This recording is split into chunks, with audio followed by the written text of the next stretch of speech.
여러분, 혹시 이런 끔찍한 이야기 들어보신 적 있으신가요? 지난달 서울에 사시는 72세 박정희 할머니는 혼자 집에서 TV를 보시다가 갑자기 왼쪽 팔다리에 힘이 빠지고 말이 어눌해지기 시작했습니다. 처음엔 나이 들어서 그런가 보다라고 생각하며 30분을 그냥 참으셨죠. 하지만 증상이 더 심해져서 결국 119에 신고했습니다. 그런데 이미 너무 늦었어요. 병원에 도착했을 때는 뇌졸중의 골든타임이 지나버린 후였습니다. 더 충격적인 이야기가 있습니다. 65세 김철수 씨는 아침에 일어나서 화장실에 가려다가 갑자기 어지러움을 느꼈습니다. 어젯밤에 술을 좀 마셔서 그런가? 라고 생각하며 침대에 다시 누웠어요. 하지만 2시간 후 부인이 깨어보니 의식을 잃은 상태였습니다. 응급실로 급히 이송됐지만 이미 뇌의 상당 부분이 손상된 후였죠. 이런 이야기들이 남의 일 같지 않으시죠? 사실 우리나라에서는 매년 수많은 분들이 뇌졸중으로 쓰러집니다. 그런데 더 무서운 건 이 중 상당수가 치료 시기를 놓친다는 사실입니다. 왜 이런 일이 벌어질까요? 바로 뇌졸중의 진짜 전조 증상을 모르고 혼자 있을 때 어떻게 대처해야 하는지 모르기 때문입니다. 여러분, 혹시 뇌졸중하면 어떤 증상이 떠오르시나요? 갑자기 쓰러져서 의식을 잃는 것? 아니면 한쪽 팔다리가 마비되는 것? 물론 맞는 말이에요. 하지만 이건 이미 상당히 진행된 상태의 증상들입니다. 진짜 무서운 건 뇌졸중의 초기 증상들은 우리가 흔히 경험하는 일상적인 불편함과 너무 비슷하다는 점이에요. 예를 들어볼게요. 갑작스러운 어지러움, 심한 두통, 말이 어눌해지는 것, 한쪽 얼굴이 처지는 것, 팔다리에 힘이 빠지는 것. 이런 증상들 중 하나라도 경험해 보신 적 있으실 거예요. 그런데 대부분 피곤해서 그런가, 스트레스 때문인가, 나이 들어서 그런가라고 넘어가시죠. 바로 이게 함정입니다. 더 충격적인 사실을 말씀드릴게요. 뇌졸중 환자들이 가장 많이 하는 말이 뭔지 아시나요? 이런 건 몰랐어요 입니다. 실제로 뇌졸중 전조 증상은 우리가 흔히 생각하는 손떨림, 눈꺼풀 떨림, 팔다리 저림, 뒷머리 통증 같은 흔한 증상이 아닙니다. 진짜 위험한 신호들은 평상시에 전혀 느껴보지 못한 갑작스럽고 심각한 변화들이에요. 그렇다면 과연 어떻게 해야 할까요? 혼자 있을 때 뇌졸중이 의심되는 상황이 온다면 어떻게 대처해야 살 수 있을까요? 놀랍게도 그 답은 생각보다 명확하고 실용적입니다. 하지만 대부분의 사람들이 이 중요한 정보를 모르고 있어요. 저는 40년간 신경과 전문의로 일하면서 수많은 뇌졸중 환자들을 치료해 왔습니다. 그 과정에서 가장 안타까웠던 순간들이 있었어요. 바로 조금만 더 빨리 왔으면 완전히 회복할 수 있었을 텐데 라고 말해야 하는 순간들이었습니다. 실제로 뇌경색의 경우 증상 발생 후 몇 시간 이내에 혈관을 뚫어주는 치료를 받으면 뇌 손상을 최소화할 수 있습니다. 하지만 이 골든타임을 놓치면 평생 장애를 안고 살아야 할 수도 있어요. 더 심한 경우에는 생명을 잃을 수도 있고요.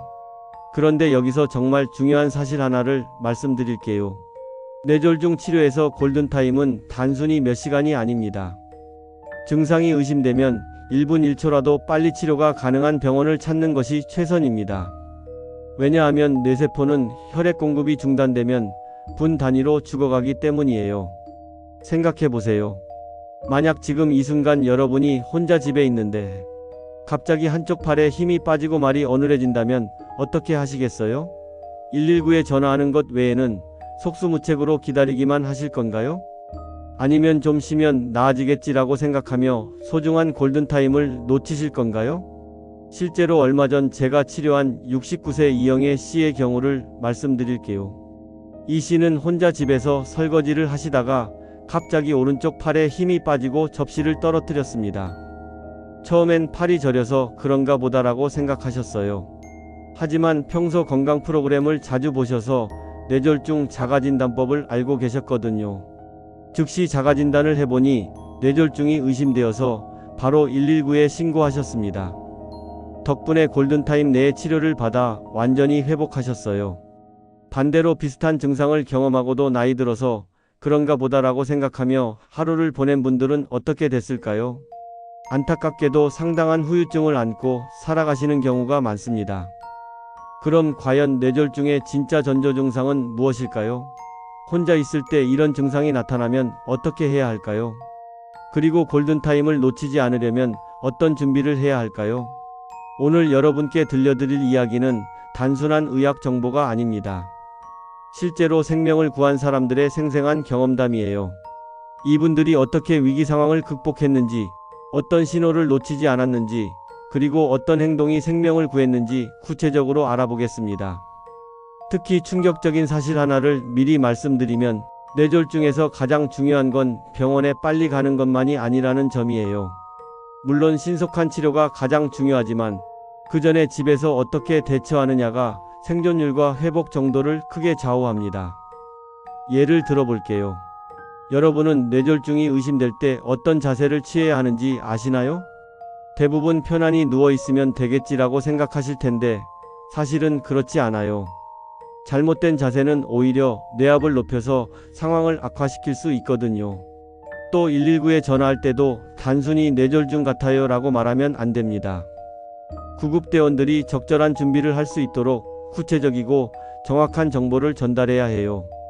어떤 정보를 어떻게 전달해야 하는지도 정확한 방법이 있어요. 가장 놀라운 건 뇌졸중이 의심되는 상황에서 혼자서도 할 수 있는 간단한 응급처치법들이 있다는 점입니다. 물론 전문적인 치료를 대신할 수는 없지만 골든타임을 벌고 뇌 손상을 최소화하는 데 큰 도움이 될 수 있어요. 실제로 이런 방법들을 알고 있던 분들은 위기 상황에서도 침착하게 대처해서 좋은 결과를 얻었습니다. 반대로 이런 걸 모르고 있던 분들은 소중한 시간을 놓쳐서 안타까운 결과를 맞기도 했고요. 그럼 지금부터 이런 생명을 구하는 비밀들을 하나씩 공개해 드리겠습니다. 오늘 이야기를 끝까지 들으시면 여러분도 뇌졸중 위기 상황에서 자신과 가족을 지킬 수 있는 구체적인 방법을 알게 되실 거예요. 특히 오늘은 많은 분들이 절대 놓치면 안 되는 핵심 포인트들을 중심으로 이야기해 드릴 예정입니다. 뇌졸중의 진짜 전조증상 구별법, 혼자 있을 때 할 수 있는 자가진단법, 119 신고 시 꼭 말해야 할 정보들, 응급 상황에서의 올바른 자세와 호흡법, 그리고 골든타임을 놓치지 않는 사전 준비법까지 모든 걸 다 알려드릴게요. 본격적인 이야기에 들어가기 전에 구독과 좋아요를 눌러주시면 더 많은 분들에게 이 중요한 정보가 전달될 수 있습니다. 여러분의 작은 클릭 하나가 누군가의 소중한 생명을 구할 수도 있어요. 그럼 지금부터 뇌졸중으로부터 생명을 지키는 비밀을 하나씩 파헤쳐 보겠습니다. 그럼 이제 본격적으로 뇌졸중의 진짜 전조 증상부터 알아보겠습니다. 여러분, 혹시 패스트라는 단어 들어보셨나요? 이건 뇌졸중을 빠르게 진단할 수 있는 자가진단법의 이름이에요.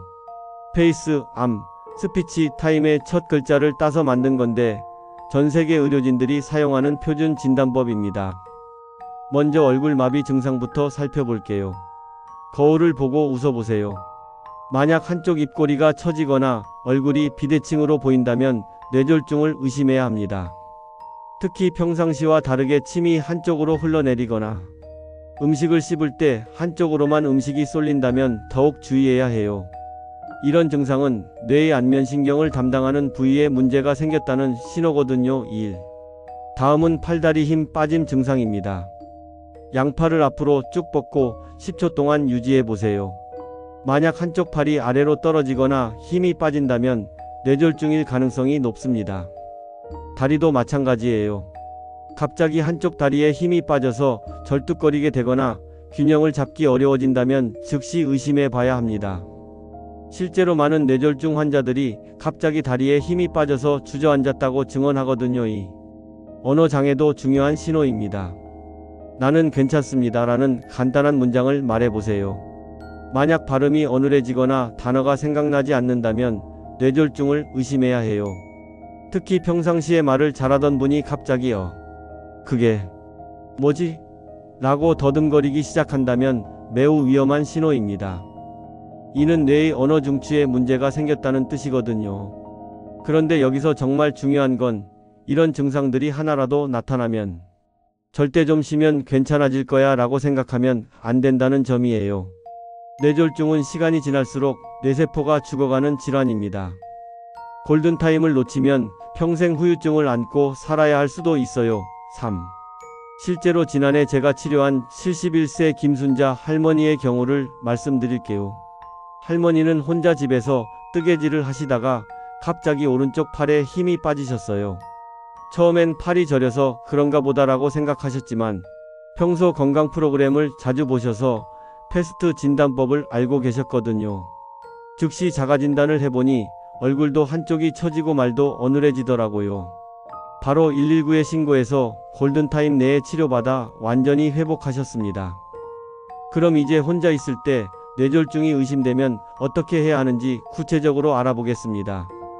가장 먼저 해야 할 일은 당황하지 않는 거예요. 패닉 상태가 되면 올바른 판단을 할 수 없거든요. 심호흡을 크게 3번 하고 마음을 진정시키세요. 그 다음엔 즉시 119에 전화하세요. 이때 중요한 건 구급대원에게 정확한 정보를 전달하는 거예요. 뇌졸중 같아요 라고만 말하면 안 됩니다. 언제부터 증상이 시작됐는지, 어떤 증상이 있는지, 현재 복용 중인 약이 있는지 이런 구체적인 정보를 말해야 해요. 예를 들어 30분 전부터 오른쪽 팔에 힘이 빠지고 말이 어눌해졌습니다. 고혈압약을 복용 중이고 당뇨는 없습니다 라고 말하는 거죠. 4. 119에 신고한 후에는 올바른 자세를 취하는 게 중요해요. 많은 분들이 편안히 누우면 된다고 생각하시는데 사실은 그렇지 않아요. 머리를 약간 높게 하고 옆으로 누워야 합니다. 왜냐하면 뇌졸중 환자는 구토를 할 가능성이 높은데 똑바로 누워 있으면 구토물이 기도로 들어가서 질식할 수 있거든요. 또 절대 해서는 안 되는 행동들도 있어요. 첫째, 물이나 음식을 먹으면 안 됩니다. 삼키는 기능에 문제가 생겼을 수 있어서 질식 위험이 있거든요. 둘째, 혈압약이나 아스피린 같은 약을 임의로 복용하면 안 됩니다. 뇌출혈인 경우 오히려 상황을 악화시킬 수 있어요. 셋째, 민간요법이나 지압 같은 걸 시도하면 안 됩니다. 시간만 낭비하고 골든타임을 놓칠 수 있거든요. 그럼 구급차가 올 때까지 어떻게 해야 할까요? 가장 중요한 건 의식을 유지하는 거예요. 계속 깨어 있으려고 노력하세요. 만약 의식이 흐려진다면 큰 소리로 자신의 이름을 부르거나 손바닥을 꼬집어서라도 깨어 있으려고 해야 해요. 의식을 잃으면 상황이 급격히 악화될 수 있거든요. 호흡도 중요합니다. 천천히 깊게 숨을 쉬세요. 얕고 빠른 호흡은 뇌의 산소 공급을 방해할 수 있어요. 들이쉬고 내쉬고 이렇게 의식적으로 호흡을 조절하는 게 도움이 됩니다. 만약 가족이나 이웃에게 연락할 수 있다면 즉시 연락하세요. 혼자 있는 것보다는 누군가와 함께 있는 게 안전해요. 특히 증상이 악화되거나 의식을 잃을 경우를 대비해서 말이죠. 여기서 정말 중요한 팁 하나 더 알려드릴게요. 평상시에 냉장고나 현관문에 응급연락처와 복용 중인 약 목록을 붙여두세요. 구급대원들이 와서 즉시 확인할 수 있도록 말이에요. 또 휴대폰에도 응급연락처를 등록해두고 가능하면 의료진이 쉽게 찾을 수 있도록 응급연락처라고 이름을 저장해두세요. 실제로 67세 이철수 씨의 경우가 좋은 예입니다. 이 씨는 평소 당뇨와 고혈압이 있으셨는데 냉장고에 복용 중인 약 목록과 주치의 연락처를 붙여두셨어요. 어느 날 혼자 집에서 뇌졸중이 발생했는데 구급대원들이 와서 즉시 정보를 확인하고 적절한 응급처치를 할 수 있었거든요. 덕분에 병원에서도 신속한 치료가 가능했고 후유증 없이 회복하셨습니다. 또 하나 알아두셔야 할 건 뇌졸중 증상이 잠깐 나타났다가 사라지는 경우도 있다는 점이에요. 이를 일과성 뇌어혈 발작이라고 하는데 괜찮아졌네라고 안심하면 절대 안 됩니다. 이는 더 큰 뇌졸중의 전조 증상일 가능성이 높거든요. 증상이 사라져도 반드시 병원에 가서 정밀 검사를 받아야 해요. 마지막으로 가장 중요한 건 평상시 준비입니다. 뇌졸중은 언제 어디서 발생할지 모르는 질환이에요. 특히 고혈압, 당뇨, 심장병이 있는 분들은 더욱 주의해야 합니다. 휴대폰에 119를 단축번호로 등록해두고 응급 상황에서 해야 할 행동들을 미리 숙지해두세요. 또 가족들과도 이런 정보를 공유해서 서로 도울 수 있도록 준비하는 게 중요합니다. 지금까지 뇌졸중의 전조 증상과 응급대처법에 대해 자세히 알아봤는데요. 이제 가장 중요한 이야기를 해보려고 합니다. 바로 뇌졸중을 예방하는 방법이에요. 아무리 응급 대처를 잘한다고 해도 애초에 뇌졸중이 발생하지 않는 게 가장 좋잖아요. 먼저 혈압 관리부터 말씀드릴게요. 고혈압은 뇌졸중의 가장 큰 위험 요인 중 하나예요. 정상 혈압은 수축기 혈압이 120 미만, 이완기 혈압이 80 미만인데 이보다 높다면 반드시 관리해야 합니다. 특히 50대 이후부터는 정기적으로 혈압을 재는 습관을 들이세요. 집에서 혈압계로 매일 아침 같은 시간에 재는 게 가장 정확해요. 1. 혈압을 낮추는 가장 효과적인 방법은 짠 음식을 줄이는 거예요. 하루 소금 섭취량을 티스푼 하나 정도로 제한하는 게 좋습니다. 김치, 젓갈, 라면 같은 음식보다는 신선한 채소와 과일을 많이 드세요. 특히 바나나, 토마토, 시금치 같은 칼륨이 풍부한 음식은 혈압을 낮추는 데 도움이 됩니다. 당뇨병 관리도 정말 중요해요. 혈당이 높으면 혈관벽이 손상되어 뇌졸중 위험이 크게 증가합니다. 공복 혈당은 100 미만, 식후 2시간 혈당은 140 미만으로 유지하는 게 목표예요.